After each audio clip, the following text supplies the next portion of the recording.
चाहत के रूप अनेक हैं। किसी को प्रेम चाहिए तो किसी को अपना रिश्ता, किसी को संबंध चाहिए तो किसी को अपनी ईगो में सेटिस्फेक्शन।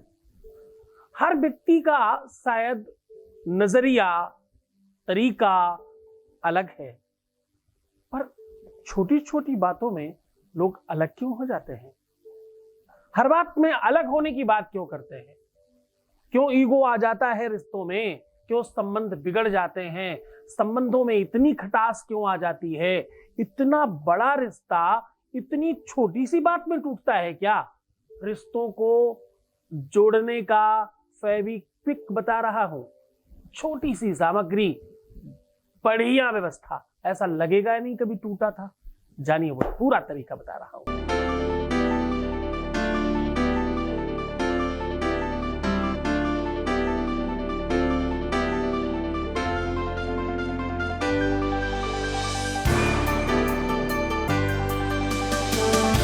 आप देख रहे हैं लव विद एस्ट्रोलॉजी।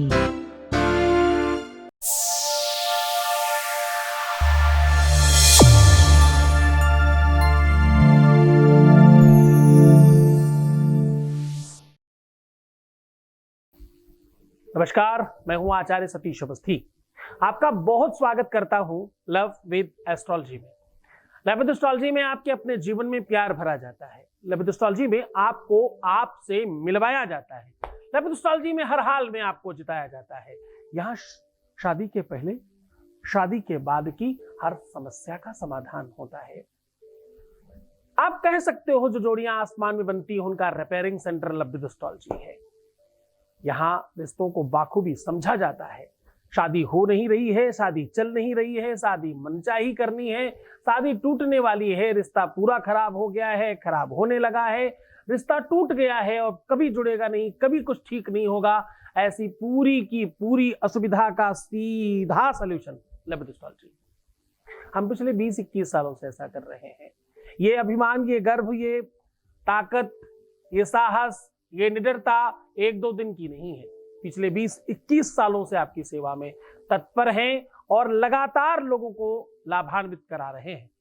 अभी तक जो लोग लाभान्वित हो चुके हैं उनकी संख्या 21 लाख है और यहाँ का सक्सेस रेट 95% प्लस है और यह सब निरंतर जारी है, क्योंकि यहाँ गीता, वेद, पुराण, शास्त्र, उपनिषद, बड़े बड़े ग्रंथों पर रिसर्च होता है। यहाँ उन सारी की सारी चीजों पर रिसर्च किया जाता है जिस पर कोई काम नहीं करता। रिश्ते क्यों बिगड़ते हैं? रिश्तों में तुम्हें ही क्यों धोखा मिलता है? रिश्तों में गर्माहट वापस क्यों नहीं आ सकती? क्यों माफ नहीं किया जा सकता?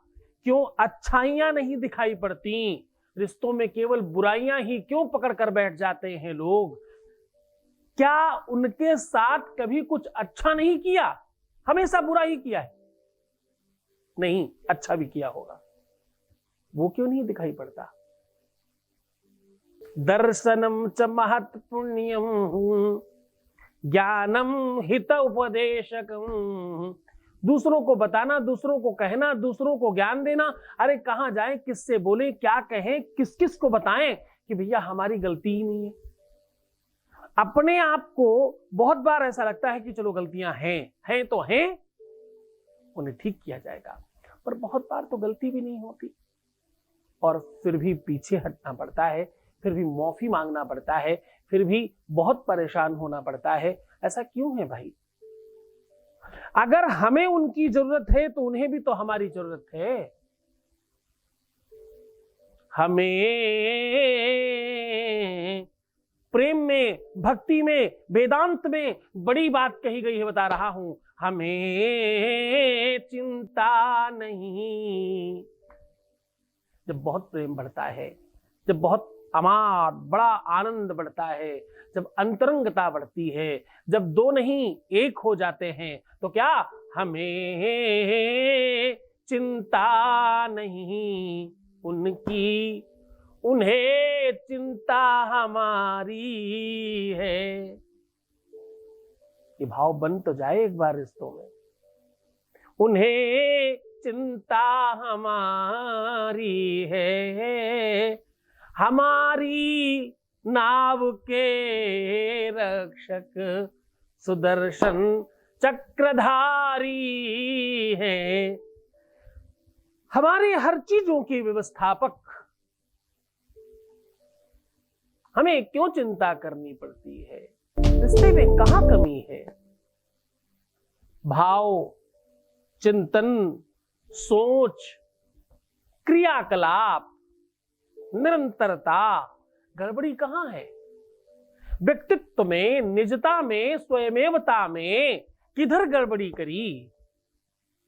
अरे साहब, प्रेम तो इतना किया जितना कभी किसी को नहीं किया, खुद से ज्यादा समझा, फिर भी क्यों गड़बड़ हो रहा है? माना कि कोई कुंडली में ग्रह खराब हो सकता है, साधारण इंसान कुंडलियां नहीं जानता।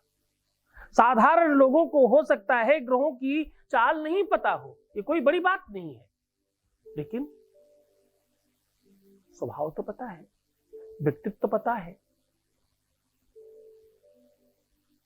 क्योंकि ये सब चीजें तो पशु पक्षी भी समझते हैं, इंसानों को कौन कहे। आहार निद्रा भय संततित्वम सामान्य में तत् पशुभिर्निराराम ज्ञानाम हितेषाम अधिकम वसिष्ठम ज्ञानेन हीना पशुभिर समाना। क्यों लोग पशुओं जैसा व्यवहार करने लगते हैं? क्यों चीखने पर मजबूर करते हैं? क्यों ऐसा कर देते हैं कि कोई अंदर से रो पड़े? क्यों विवश कर देते हैं सब खत्म करने के लिए? क्यों विवादित करने के लिए, संतापित करने के लिए, अनर्गल प्रलाप करने के लिए और अनायास प्रयास करने के लिए क्यों विवश करते हैं लोग? कोई क्रोधित हो रहा है, उसमें किसकी गलती है? और क्रोधित कर रहा है, उसमें किसकी गलती है? रिश्तों में क्यों तराजू में तोल रहे हैं लोग? ये सब ग्रहों का संताप है। तुम्हारी कहीं कोई गलती नहीं है, तुम सब बहुत अच्छे बच्चे हो, तत्काल सब ठीक किया जा सकता है। एकदम निश्चिंत हो जाइए। चाहे ग्रहों से दिक्कत हो, चाहे अनुग्रह से दिक्कत हो, चाहे प्यार में दिक्कत हो, चाहे रिश्तों में दिक्कत हो, चाहे संबंधों में दिक्कत हो, चाहे तुम्हारे आपस में दिक्कत हो, तुम्हारी तरफ से कोई दिक्कत हो, सामने वाले की तरफ से कोई दिक्कत हो, समस्या तो कहीं भी हो, समाधान यही है। हर हाल में फेविक्विक लगा रहा हूं आज इस रिश्ते के जोड़ में। निश्चिंतता से मानिएगा, इस जगह से अब कभी नहीं टूटेगा, दूसरी जगह से तुम टूटने मत देना, बाकी सब संभल जाएगा। सीधा तुम्हें उपाय बता रहा हूं, उसके पहले एक अनुभव, एक वॉइस मैसेज आपके सामने साझा कर रहा हूं। Voice message please. गुरुजी को मेरा बहुत बहुत प्रणाम। गुरुजी आपका बहुत बहुत बहुत आभार। जो मेरी मीन्स कैसे कहूँ, मुझे समझ में नहीं आ रहा है। जो मैंने चाहा था, जो मेरी मन्नत थी, वो पूरी हो गई है। मैं जितने भी आपकी धन्यवाद करूँ, मेरे पास शब्द नहीं है आपको कहने के लिए,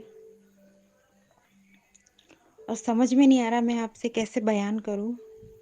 मैं क्या बोलूँ, मैं 5 सालों से कोशिश कर रही थी, वो काम आपने 1.5 से 2 महीने में वो काम आपकी वजह से हो गया है। मैं बहुत खुश हूँ। बहुत बहुत धन्यवाद गुरुजी आपके, बहुत बहुत। जितना मैं आपकी शुक्रिया करूँ उतना कम है। बहुत बहुत धन्यवाद, बहुत साधुवाद, बहुत आशीर्वाद। मेरी तपस्या, साधना सब ठीक है, लेकिन तुम्हारा भी प्रयास, प्रयत्न, निरंतरता, श्रद्धा और विश्वास कोई कम नहीं है। और ये सब मिलाकर के जो आज संयोग बना है, आपको पता है, सिर्फ इसी चीज के लिए तो काम किया जा रहा है, सिर्फ इतने भर के लिए तो सब चीजें ठीक की जा रही हैं। ये धन्यवाद नहीं है, ये अपने आप में ताकत है जो आप देते हो हमें। बहुत धन्यवाद। हम हर धन्यवाद आपको नहीं सुना पाते, हर बात आप तक नहीं पहुंचा पाते, क्योंकि ज्यादातर लोग गुप्त बात करते हैं मेरे साथ। उनके अपने रिलेशन, रिश्ते हर किसी के साथ वो शेयर नहीं करना चाहते, हर किसी के सामने बात नहीं करना चाहते, इसलिए। वरना तो सुबह से शाम तक भी सुनाएं तो कम पड़ जाएगा। बहुत धन्यवाद, आपने साझा किया, खुले मंच पर अपनी बात रखी, इसके लिए बहुत बहुत शुक्रिया। सीधा उपाय की बात कर लेते हैं। उपाय अपने आप में सरल, सहज और सुव्यवस्थित है। इन 3 चीजों का मिश्रण आपके अपने जीवन में प्रेम को फेविक्विक जैसा मजबूत करेगा, टूटे हुए रिश्तों को जोड़ने में सहायक होगा, संबंधों को खराब करने वाले ग्रहों को 100% सकारात्मकता में लेकर के आएगा और तत्काल आपको लाभ मिलेगा। अब करना क्या है? आपको चाहिए दही, आपको चाहिए देशी घी, आपको तीसरी चीज चाहिए गन्ने का रस। गन्ने का रस नहीं मिले तो तुम गुड़ भी डाल सकते हो, ऐसा कोई बहुत आपत्तिजनक नहीं है। गन्ने का रस सीधा मिलेगा तो उसे ईख कहते हैं और मधुरता में उसमें बीच बीच में गांठ होती है। जब मधुरता में गांठ पड़े तो गन्ना बड़ा प्रयोग होता है, बहुत काम आता है। कुछ जगहों पर होली में भी गन्ने का प्रयोग किया जाता है, पूरे भारतवर्ष में तो नहीं, लेकिन भारतवर्ष के कुछ क्षेत्रों में, जैसे मैं जहां रहता हूं वहां प्रयोग किया जाता है। तो गन्ने का रस मिलेगा तो बहुत ज्यादा अच्छा है। ये तीनों की तीनों चीजों का सम्मिश्रण बनाएं। सम्मिश्रण बना करके अपनी अनामिका उंगली अंदर डाल करके ओम नमः शिवाय का 84 बार जाप करना है और जैसे ही 84 कंप्लीट हो, 84वें बार में अपनी दोनों उंगलियां अंदर डाल करके अपने प्रेम का, अपने प्यार का, पति का, पत्नी का, रिश्तों का, संबंधों का, जिसको भी आप ठीक करना चाहते हैं, गांठ खत्म करना चाहते हैं, उसका 7 बार नाम लेकर के ये दोनों उंगलियां आप बाहर निकाल करके किसी वाइट कागज के ऊपर इन्हें पोंछ लीजिए। बचा हुआ जो भी तत्व है उसे भगवान शिव के ऊपर चढ़ा करके ऊपर से जल से क्लीन करा दीजिएगा। अब जिसमें आपने उंगलियां पोंछी हैं उनके ऊपर अपना और अपने पार्टनर का नाम लिख करके उसकी एक बत्ती बनाकर शहद में पूरी तरह से डुबा करके जला दें और जहां भी जलाए वो खुली जगह होनी चाहिए। ये प्रयोग आप सोमवार, बुधवार, गुरुवार, शुक्रवार इत्यादि दिनों में कर सकते हैं, पर पूरे मन से, पूरी श्रद्धा, पूरे विश्वास के साथ करना। इसमें ग्रहों से, अनुग्रह से और बाहरी सारी की सारी चीजों से आपको बचने का पूरा चांस मिलेगा। तुम्हारा संयोग, तुम्हारा प्रेम, तुम्हारा रिश्ता, तुम्हारा संबंध बहुत बेहतर बनेगा, इसमें कदाचित संदेह नहीं है। बस ध्यान रहे तुम्हें बहुत मन से, श्रद्धा और विश्वास के साथ ये करना है। तो मुस्कुराओ, सुंदर बनो, हर आधे घंटे में प्रणाम करके पानी पीना, अपना बहुत ख्याल रखना। मैं 100% तुम्हारे साथ हूँ। जितना तुम खुद का ख्याल रखोगे उतना अच्छा होगा, पर ध्यान रहे रोना नहीं है, परेशान मत होना, दुखी मत होना, उल्टा सीधा बिल्कुल मत सोचना। तुम्हें सिर्फ और सिर्फ अपना ख्याल रखना है। मैं तुम्हारा, तुम्हारे प्यार का, परिवार और व्यापार का, सबका ख्याल रख रहा हूँ। यकीन रखना इस बात पर। ओम नमः शिवाय।